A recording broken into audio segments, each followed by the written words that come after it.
Hi, podcast listeners and subscribers, and if you're not subscribed, please do it. Here's why. These are times of social distancing, dealing with the COVID-19 pandemic. And while social distancing is smart in our physical lives, let's draw closer to the media that connect us. In these times, I don't know about you, but I am binge listening all sorts of podcasts, and we're going to provide you with a listening list right at our site. Go to lauraflanders.org/listen and hit play on any podcast in the playlist, and it will continue to play each podcast one after the other until you ask it to stop. We're curating a list of our best, most hopeful videos and audios for your listening pleasure. And if you want to check out the video, it's right there. So go to our website, lauraflanders.org/listen, for a whole lot of forward-thinking, upbeat listening, addressing exactly the questions we need addressed right now. You know, this program started more or less 10 years ago in the wake of the financial crash, when we were asking ourselves, how can we do better than what we've had before? How can we do housing, healthcare, work, social life, politics better? In 2008, we failed to take advantage of the crisis to really make the changes that would have avoided at least some of the crisis we're facing today. We said back then, let's not recover the system that just crashed. Let's come up with something better, something that works for more of us, more of the time, for more healthy lives and a healthier planet. We said that then. This time we have 10 years of programming designed to answer those questions under our belt. So subscribe at lauraflanders.org/listen. Just join our mailing list, and we'll keep the information about the content coming. And if you want to be part of our community that supports the production of this content going forward and get full access to all the extras we're going to be providing in these times, subscribe. You can do it for as little as $3 a month. Join our community at patreon.com/The LF Show, where you will find links dedicated to every issue and every episode we release, reading lists, suggested viewing and watching, information for you from us and from others that will help you go deeper into the issues that are so critical for all of us today. Consider becoming part of our community and help us help you through these times. Thank you. Now on to this week's show. Hi, I'm Laura Flanders, and this is The Laura Flanders Show, the TV and radio program that seeks to raise radical spirits by interviewing forward-thinking people with real-life models of shifting power from the few to the many in the worlds of arts, entrepreneurship, and governance. How do we keep one another safe without relying on police? What if prison and punishment aren't the best or even the most effective response to violence, harm, and hurt? Today's guests say we can't hurt or heal alone. We can only hurt or heal in relationship. Conveniently, they have pulled together a toolkit on how to do that. In fact, in their new book, Beyond Survival: Strategies and Stories from the Transformative Justice Movement, they've gathered insights from people who are doing that work every day on front lines. The tools and experiences they share don't just relate to addressing violence, but also preventing it.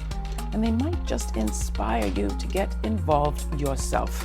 Co-editors Ejeris Dixon and Leah Lakshmi Piepsna Samarasina are joining me with a how-to on transformative justice next. This is the Laura Flanders Show, the place where the people who say it can't be done take a back seat to the people who are doing it. Welcome.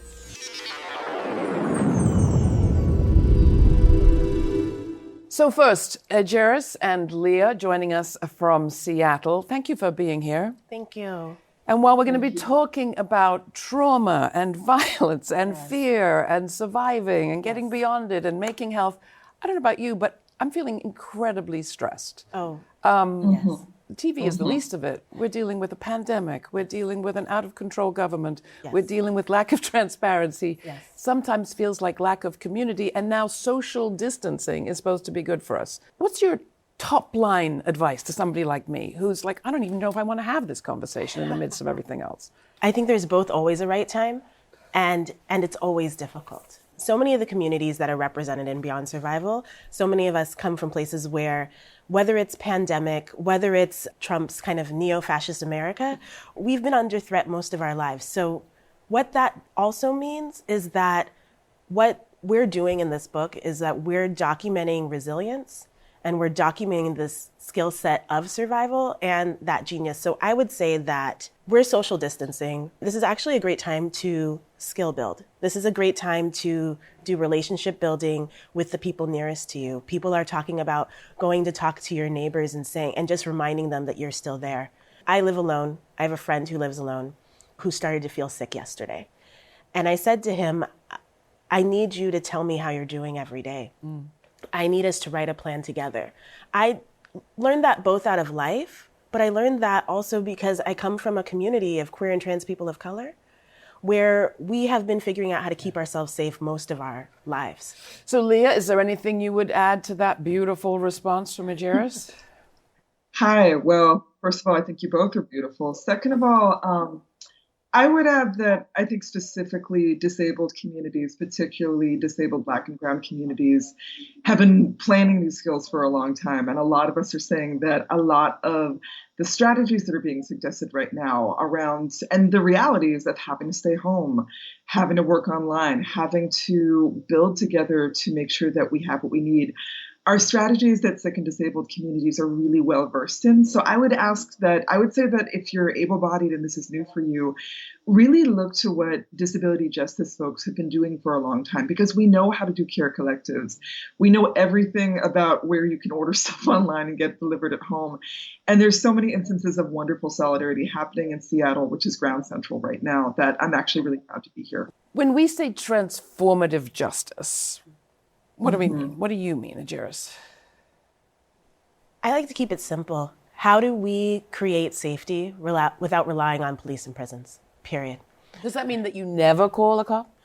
I think many people experience violence at the hands of the police and at the hands of the state. So I used to do a workshop with people that would think about even harm reduction. So there are times where there's a heart attack. But there's still many options. There are private ambulances. There are first aid skills that we can build. But the idea is, how do we create safety without police and prisons? Because we want to recognize that while many people in society are often told that that's the key to safety, low-income people, Black people, queer and trans people, disabled people, so many of us, undocumented people, right? I have generations of strategies in my family around creating safety that don't involve policing. And that's because the police are also a threat. Leah? Everything that Ajaris said, I would also say that I believe in transformative justice as harm reduction. I think that sometimes in some movement spaces, and this is part of why we did the book, people have an idea that transformative justice means one thing. It means, sitting with someone who's caused harm for years, being like, okay, we're going to figure out why you did this and transform it. And I believe in those strategies. But I also believe in transformative justice as going up to the guy who's hassling a woman at my bus stop and saying, hey, you need to leave her alone, or telling somebody who's being abusive and threatening their ex-partner, you need to stop posting on Facebook. We've got friends here. Or I don't even know this person, but she reached out to me and I care about her. I think that there are many, many, many steps, small and large, that we can take towards creating this world without prisons, and that everybody can play a part, no matter what that part looks like. There's a lot wrapped up in what we just talked about. Yeah. But it's not like we're talking about a boycott strategy per se. No. We can get there, that we perhaps can do better than the institutions. We know we can do better than the institutions we've built so far. Yep.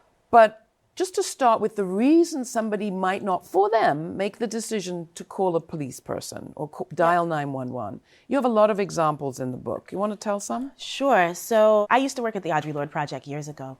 And LGBT Center, predominantly for people of color. Yes, and in central Brooklyn. And we had noticed around the early 2000s that there was a rise in violence. People were either experiencing violence at parties or on their way home.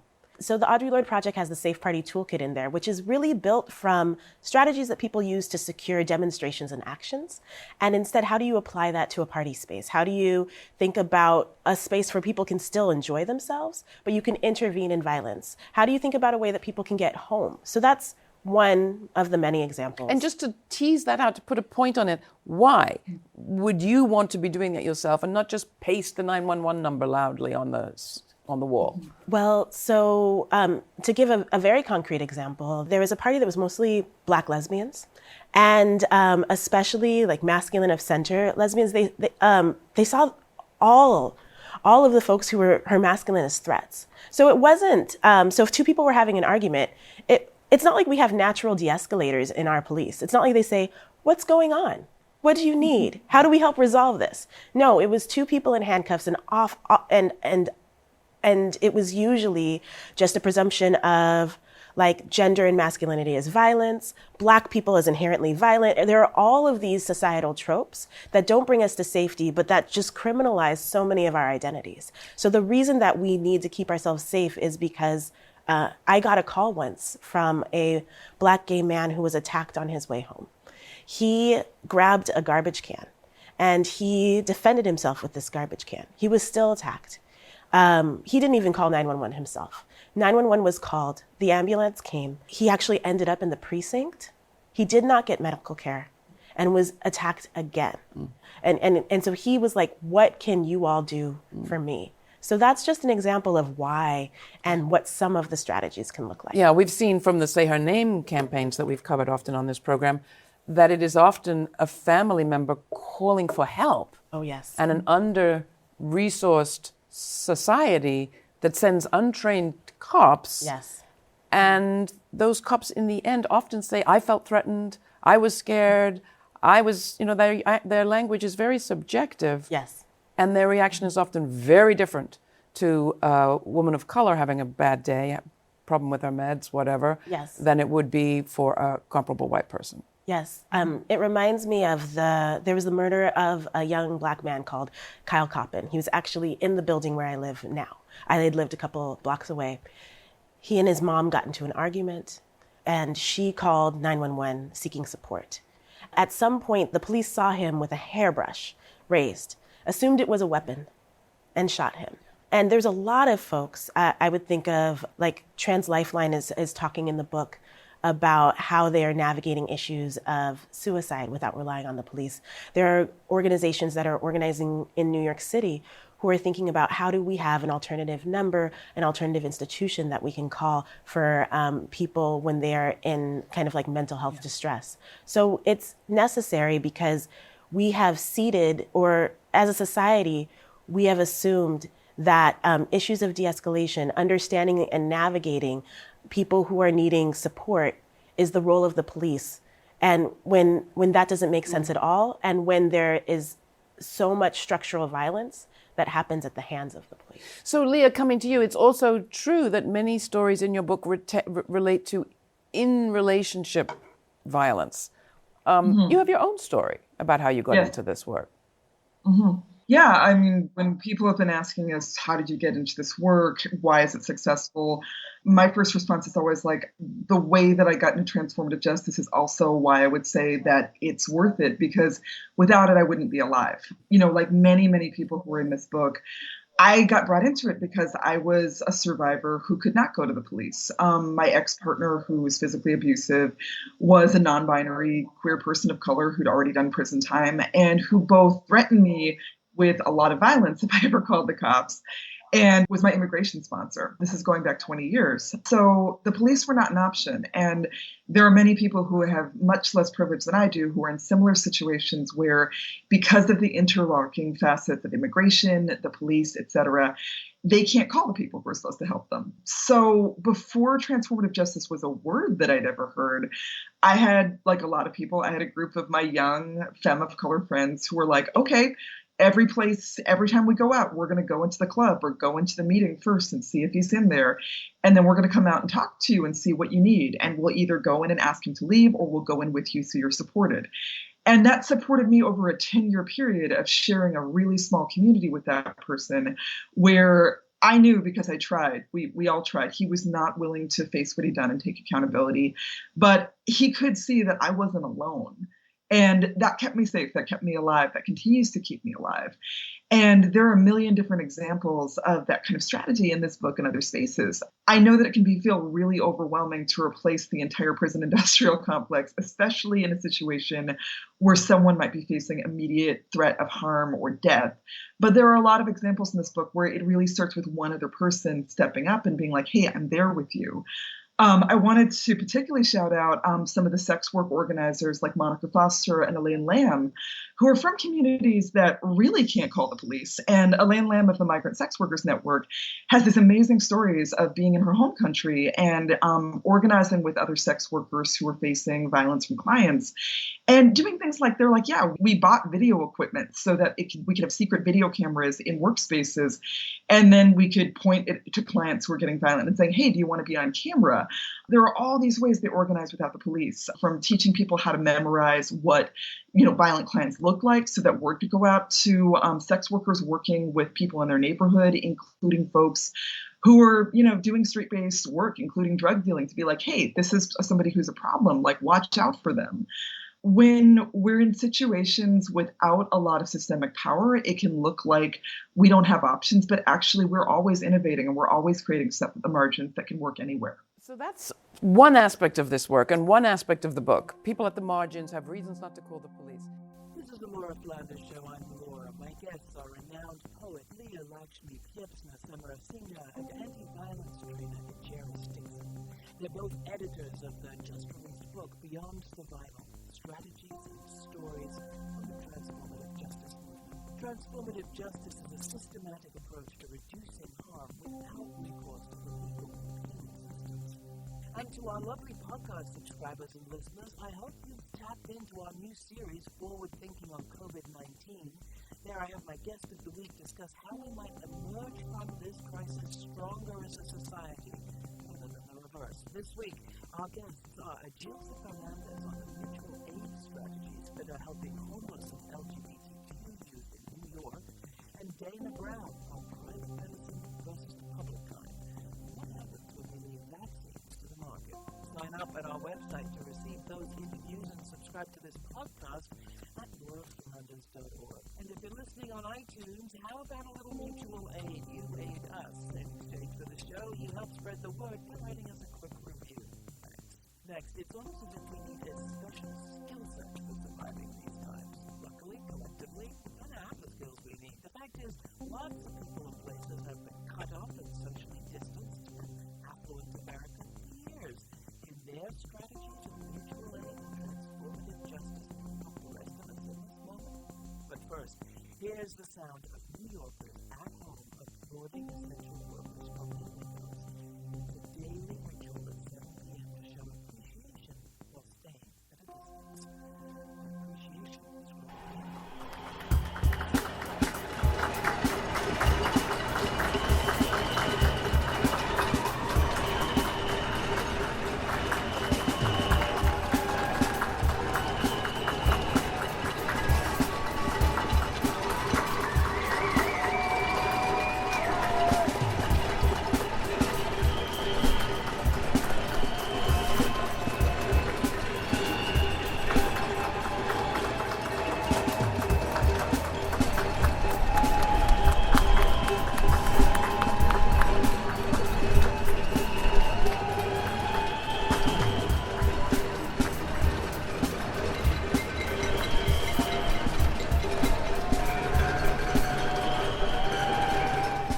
The other aspect of this book is maybe punishment, incarceration, criminalization, sending people away for a long time isn't the best way to address violence in our society for anyone. Right. When you watch Harvey Weinstein, for example, get sent away for 23 years, there's a part of me that says, right, and a relief, and some women were believed. Yeah.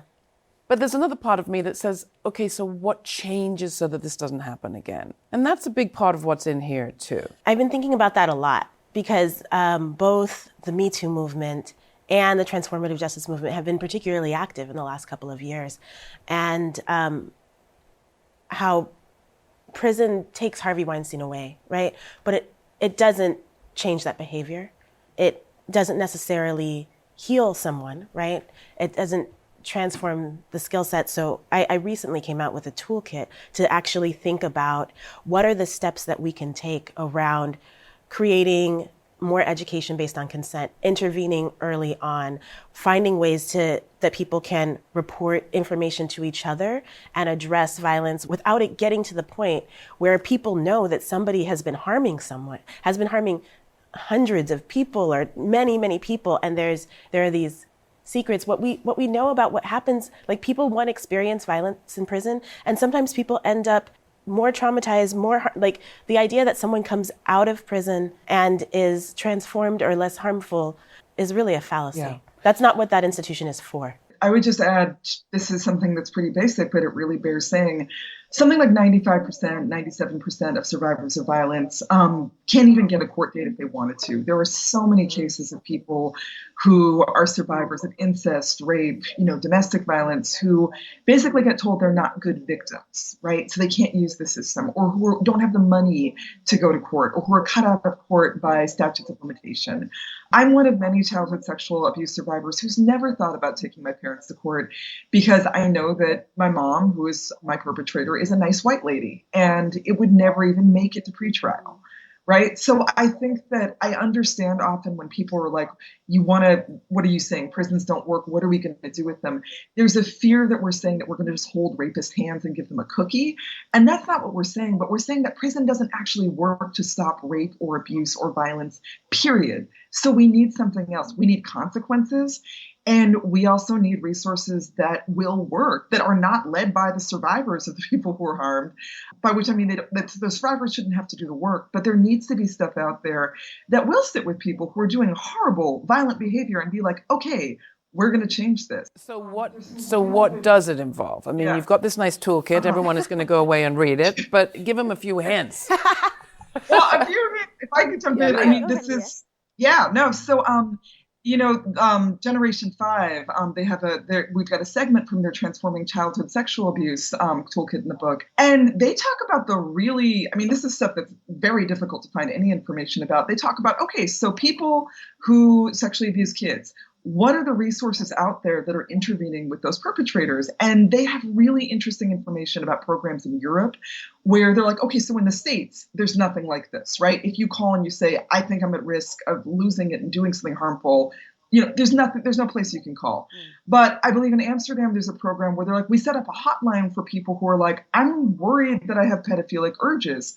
And they saw a really dramatic drop in the cases of those people perpetrated, right? So there's that. There's the centers, the circles of accountability and support program in Canada that's done similar with people who are released from prison for doing CSA perpetration. That's like, we're going to sit with you and give you a relationship and not just throw you in the garbage. But we're also going to keep an eye on you to be like, look, are you worried that you're going to mess up and do something harmful? Those are just two examples. I would also really shout out, there's so much preventative work that is highlighted in the book. Can anyone do this? And CSA has to just say child sexual abuse. I think anyone can and everyone has to. That's where I would think so. You don't have to be an expert. You don't have to have a degree. You don't have to. No, if we waited for that, no, I think practice matters. Learning different types of skills around how to receive someone who's disclosed to you that they've experienced violence, how to receive someone who's disclosed to you that they have harmed somebody. Those are important skills to build, but some of that is also very much practice-based. I think about the Bay Area Transformative Justice Collective has a piece in the book about pod mapping, right? Where it's really about, right? I really wanted you to talk about that because we do, and they address it in the article where they say, we talk a lot about the community and people think they have a community. Yeah. But then? But then instead people were realizing, I don't know actually who I would call or who I would rely on if something happened to me or if I harmed someone. So it's this process where you kind of define who the people you would go to are. And meaning write it down with their phone number. Right. And what I love about their model is that then people actually come to the meeting with their pod. Right? They go and have a training around what does transformative justice mean? What would we do? What do you need? And because Miriam Kaba often says, people transform in relationship, right?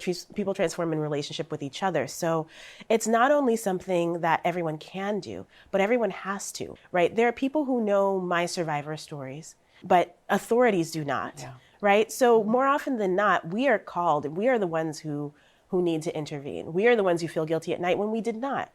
We are the people that if and when I cause harm, like I will listen to someone in my community or somebody that it's in relationship with me, somebody in my pod, right? Those are the people who are most likely to change. And I've done a lot of work around strangers, right? And you have to start to even map those relationships. Okay, well, I saw this person at the store. Maybe the store owner knows them. Maybe the store owner then can let us know who their relative is. And because the piece is that people do transform in accountability with other people that know them. People don't transform as much in a vacuum. So back up. You call up the person who's being violent towards you or to your friend or someone in your pod and say, we need to talk?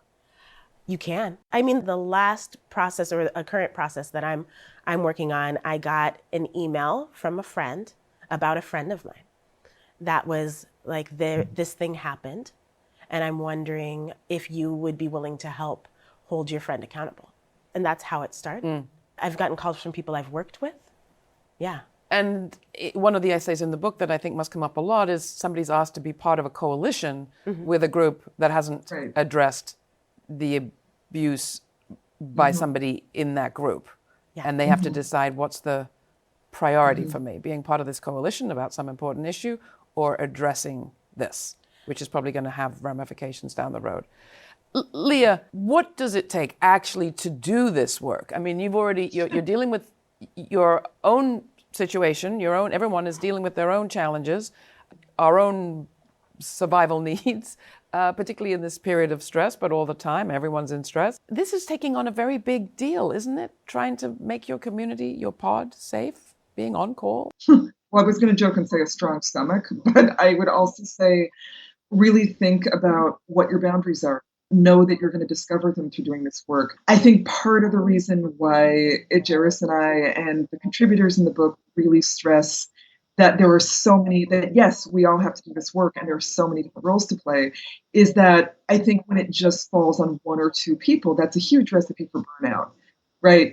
But there are many different roles that folks can play in terms of like, if you're tired and you want to bring food to the meeting, great. If you want to sit with someone who's perpetrated harm and you have those skills, awesome. If you don't want to do that, you can work with the survivor. If you want to do research, that's important. So I think really thinking about what role you want to play, what your skills are, what you're good at, and not feeling like you have to say yes to everything. I'm thinking about a phrase I've heard actually in the context of housework, which is nobody has to do everything, but everybody has to do something. And I think that when we move towards a role of more and more people doing one dish, as it were, in a transformative justice process, it makes it more possible to do the work of remaking the entire world. How do you know when you've been successful, Jairus? I know that I've been successful, or I can tell you a short story. Okay, sure. Of something that I realized. So there was a point where we were reaching out to store owners when I was doing this work more actively. And I had said to a store owner, would you be willing to join this neighborhood project where if somebody is experiencing violence, they could come into your store? And she was like, I don't know if that's me. And we'd had this conversation. I kind of let it go. I was like, maybe I'll stop by. She called me up the next week and she was like, I did it. And I was like, you did it? And she was like, I was a safe space. And I was like, okay, great. Tell me about it. And she was like, there was a young woman. I could tell she was being chased. The woman I was talking to, the store owner, she ran a coffee shop. I let her in the coffee shop. I locked the door. I gave her tea and I helped her call her parents. And so if we locate success in the idea that we have eradicated all forms of violence, then I actually don't think that that's where we get, right? If we locate success in the fact that we have empowered and supported people to intervene when they see something is wrong, to feel like that it's not only their responsibility, but they're equipped, I think that's success. Beautiful. You end the book with a conversation about what's hard in this work and also what's great. We've heard quite a lot about what's hard. What about what's great in it, Leah? Speaking as a survivor, I can say that for so many survivors, our experience of dealing with the violence and abuse that we have survived is that we're really alone in it, and that the community just kind of goes, oh, I don't know what to do, and looks the other way. And I think the thing that's the greatest for me about doing this work is being part of work where at the end of the day, the survivor's like, wait, I wasn't alone. And I wasn't just kind of like abandoned by my community. And I actually had help in creating a just, safe, vibrant, amazing life. Want to add anything to that?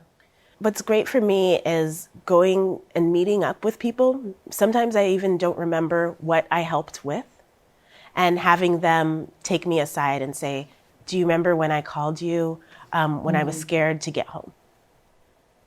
Beautiful. Thank you both. I think with the two of you and all the people in this book, we can be a public that creates public health and welfare. Appreciate it. Appreciate you. You can find more information on my guests, Leah Lakshmi, Pietzma Samara Singha, and anti-violence trainer Jared Dixon, as well as the book they've edited, Beyond Survival, Strategies and Stories from the Transformative Justice Movement, and our website. And if you're part of our Patreon community, we'll include a link to that skill set to survival that Jared mentioned, as well as more in our episode notes. That's at patreon.com/The Noah Show. You don't have to contribute money, but we hope you'll consider it. For as little as $3 or $5 a month, you'll become a partner with us in all this